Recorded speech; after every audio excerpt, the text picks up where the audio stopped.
33 horas, fíjese. ¿Cómo se ha ido el docente no graduado?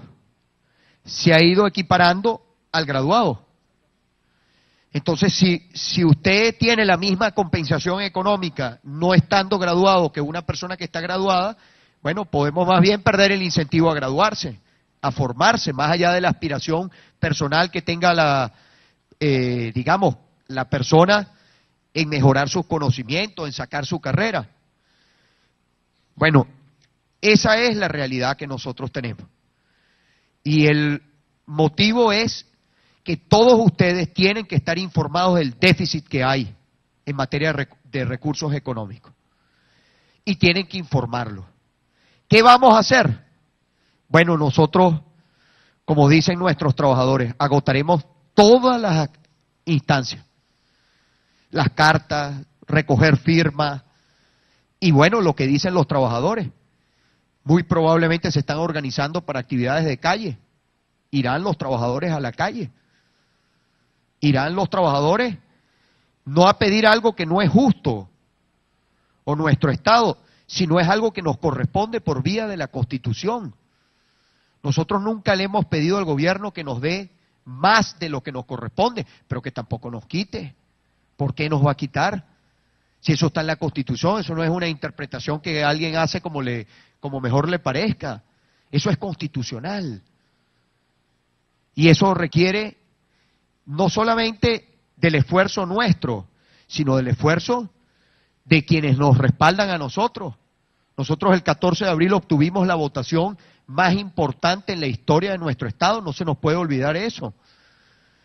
Y nuestro pueblo está allí respaldándonos sobre la base de un proyecto, una propuesta que nosotros hemos hecho. Y tenemos que defenderla, y tenemos que fortalecerla. Pero primero, para poder tener a todo el mundo sumado a la causa, tenemos que hablarles con la verdad. O sea, los trabajadores, todos tienen que conocer cuál es la situación económica.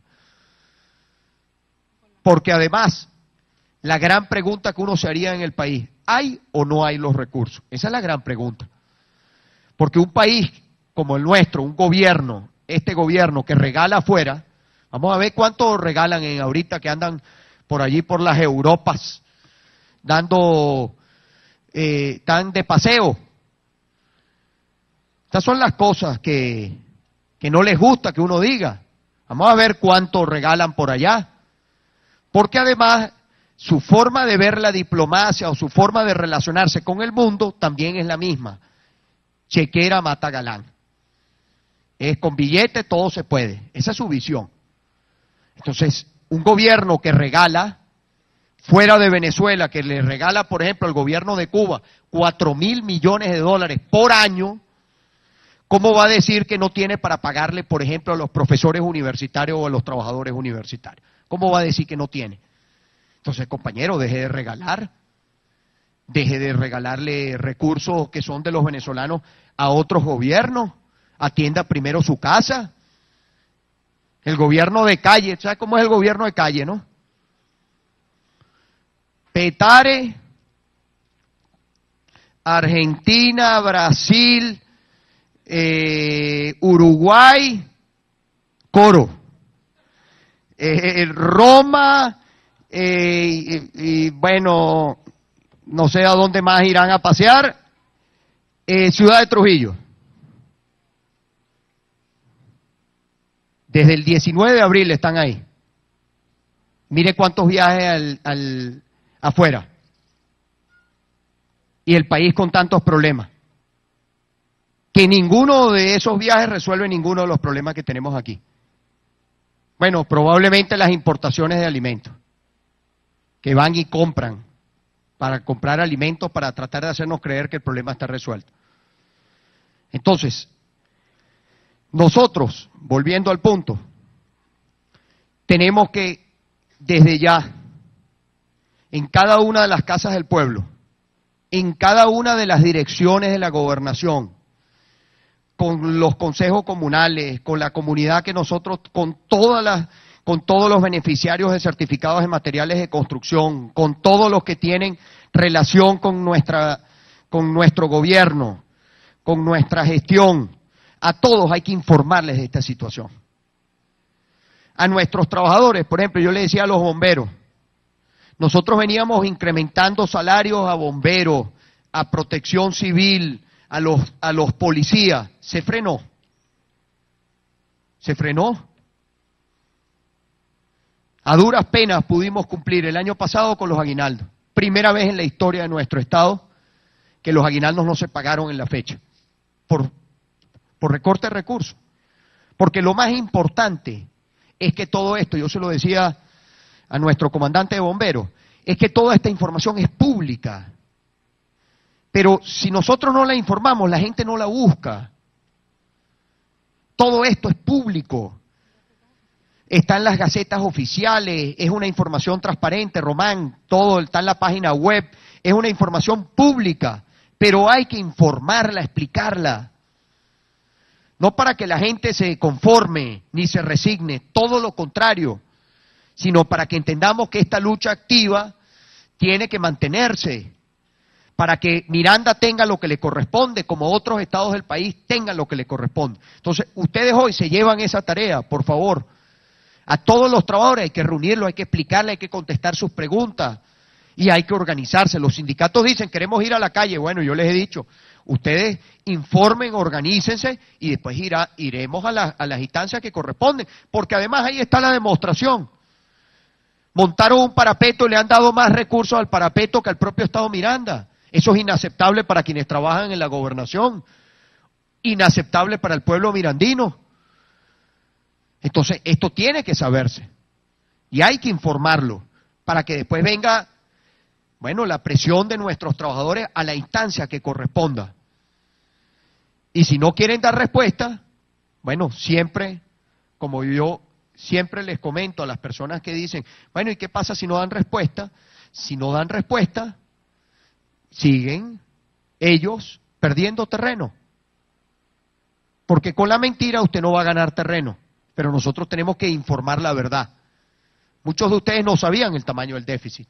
Muchos de ustedes están esperando a ver si yo venía hoy a hacer un anuncio de mejoras salariales o mejoras en los beneficios socioeconómicos para nuestros trabajadores más que justos, que tienen todo el derecho.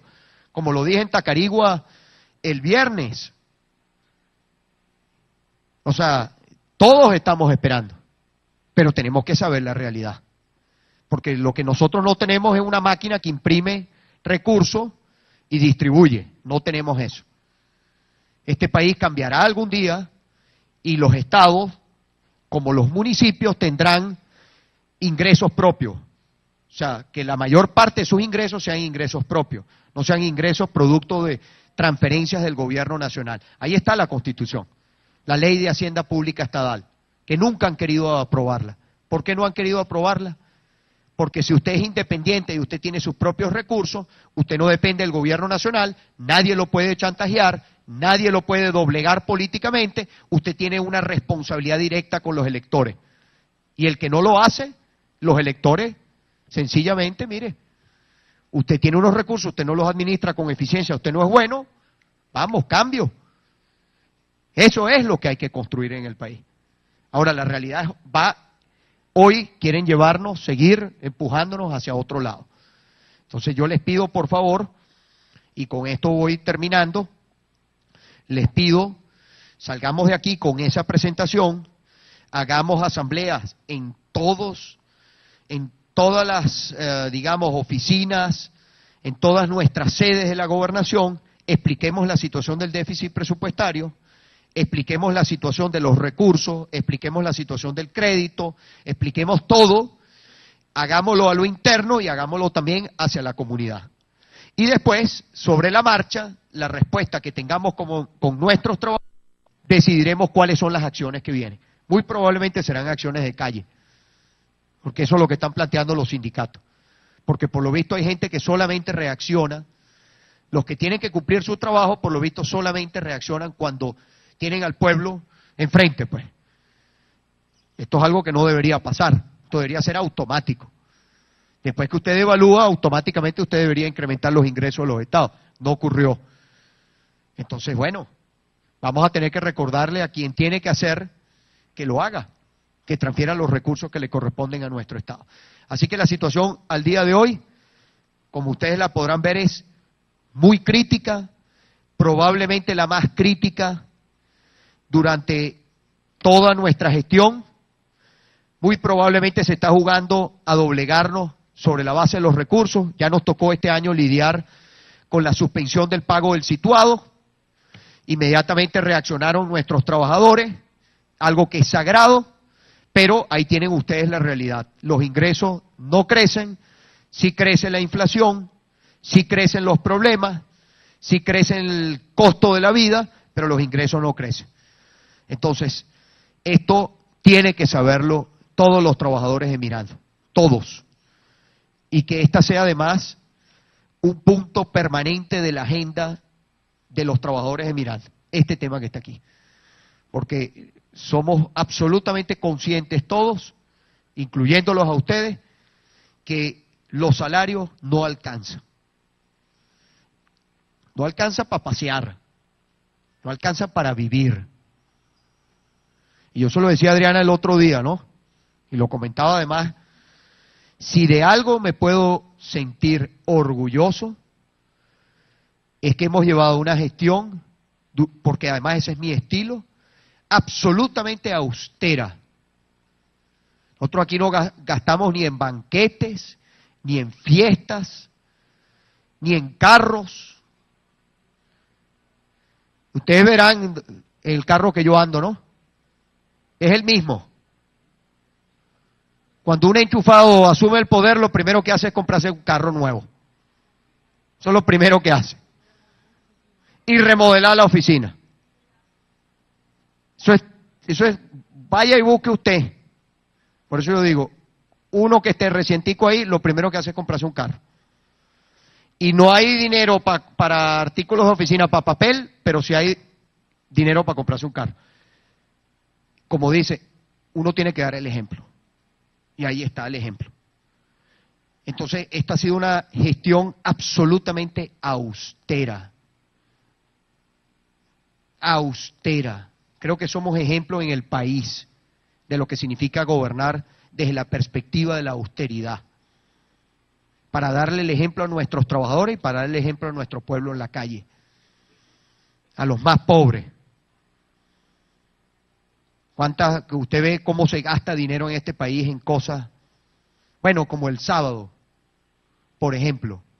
¿Cuánto habrán gastado entre la tarimita, el sonidito que montaron para después arremeter contra la Casa Amarilla, patrimonio de nuestro Estado? Y arremetieron por la frustración de no tener gente allí. Completamente vacío. Tarima, luces, pantalla, todo. ¿Quién paga eso? Es una buena pregunta. ¿Quién paga esas cosas? Todas las actividades nuestras, jamás se ha tocado un bolívar del presupuesto de nuestro Estado para pagar una actividad política. Jamás. Y nunca se hará. Yo recuerdo un punto de cuenta que sacamos una vez de un acto del PSUV del Ministerio de Educación. 700 millones de bolívares del Ministerio de Educación para un acto de proselitismo político. Entonces, ¿quién paga eso? Monta una tarima, sonido, todo eso cuesta mucha plata. Se los digo porque sabemos que eso cuesta dinero. Para después, como no tenían gente, después arremeter contra la Casa Amarilla. Patrimonio del Estado Miranda. Llamando a la paz y después arremeten contra la Casa Amarilla. ¿Qué hubiese pasado, por ejemplo, si nosotros reaccionáramos? ¿Qué hubiese pasado? Esto digo para que veamos nuestro ejercicio de tolerancia y pacífico. Pero ¿qué pasa si nosotros allí no hubiésemos querido dejar que dañaran la Casa Amarilla? ¿Qué hubiese pasado? Ahí no había. Yo quisiera ver si eso se puede hacer en el Palacio de Miraflores o en la sede de alguna alcaldía, montar un templete, alguna institución del Estado, montar un templete con tarima, sonido para gritar improperios, insultos frente a esa institución. Nosotros somos demócratas y permitimos la libertad de expresión y permitimos el ejercicio libre de la opinión y no caemos en provocaciones. Pero yo les dejo esa reflexión. Frente a la residencia oficial del gobernador, o sea, frente a donde nosotros despachamos, allí, ¿qué pasaría si todos los martes o jueves nosotros hacemos lo mismo frente al Consejo Legislativo del Estado? Para exigirles que vayan al gobierno nacional a pedirle recursos para Miranda. ¿Qué pasaría? Les dejo esas reflexiones. No caigamos en provocaciones. Pero es importante que nuestro pueblo vea las cosas. Que nuestro pueblo vea, hablan de paz y fíjense cómo actúan. Entonces estamos cansados de eso. Todos estamos agotados de eso. No caigamos en las provocaciones. Pero situaciones como esa es importante que se conozcan, que el pueblo las vea. Porque el pueblo está viendo. Y en diciembre el pueblo va a expresarse en nuestro estado, como en todo el país. Entonces esas son más señales de la necesidad de un cambio, en Miranda y en Venezuela. Y de seguir construyendo. Nosotros no hemos abandonado ninguna lucha. La lucha del 14 de abril no la hemos abandonado. Pero nuestra lucha tampoco se terminó ese día. O se iniciaba ese día. Esto lleva varios capítulos. Y cada capítulo nosotros estamos en la obligación de organizarnos y ganar para que no ocurra esto. Para que el pueblo de Miranda o nuestros trabajadores no tengan por qué ver cómo les quitan recursos al Estado y eso lo hacen sobre la base de un secuestro de las instituciones que tienen. Más nada. Porque si le preguntaran al pueblo, por ejemplo, el pueblo hablaría y parapetos como estos no existieran, porque ya el pueblo se pronunció. Entonces, por favor, salgamos de aquí concientizados de la realidad económica que hay en los recursos de la gobernación. Hay que informar a todos los trabajadores y hay que informar a las comunidades. Y las acciones, sobre la base de las conversaciones que ustedes tengan, sobre la base de las conversaciones que tengamos con nuestros representantes laborales, con los sindicatos de nuestro Estado, sobre la base de esas conversaciones, más lo que logremos en la calle, como ha sido tener que luchar para que los recursos del Fondo de Compensación no le sigan poniendo trabas, como estuvimos allí en Jardines de Betania también inspeccionando una obra importantísima de una escuela, liceo que estamos construyendo, allí la comunidad tuvo que movilizarse para que destrancaran el juego, para que firmaran, porque lo tenían parado porque yo soy el gobernador. Entonces, sobre la base de toda esa conversación, decidiremos cuáles son las siguientes acciones. Porque nosotros no estamos aquí, y con esto sí termino, nosotros no estamos aquí para ponernos de rodillas frente a ningún partido político, ni frente a ningún interés partidista, llámese como se llame. Nosotros estamos aquí para defender a los trabajadores de Miranda, para luchar por los trabajadores de Miranda, para luchar por cada uno de ustedes y para luchar por nuestro pueblo sagrado de Miranda, sagrado. Porque estamos aquí porque el pueblo lo decidió, no se nos olvide eso. Porque si estamos aquí y se nos olvida eso, entonces somos como los enchufados. Entonces se enchufan y creen que no es importante el pueblo, sino es importante el partido. Los partidos políticos son muy importantes y todos podemos militar en un partido político, pero nuestra responsabilidad está muy por encima de eso. No somos aquí representantes partidistas, somos representantes de cada una de las parroquias de nuestro estado. Trabajamos para un gobierno, que es el gobierno de Miranda, y representamos a un pueblo, que es el pueblo de Miranda. Entonces, por favor, después informarán ustedes las resultas a través de las coordinaciones de las casas del pueblo, y bueno, seguramente las decisiones que vayamos a tomar, volveremos a hacer un gabinete ampliado con las 55 parroquias de nuestro estado y decidiremos cuáles son las acciones que vamos a ejercer.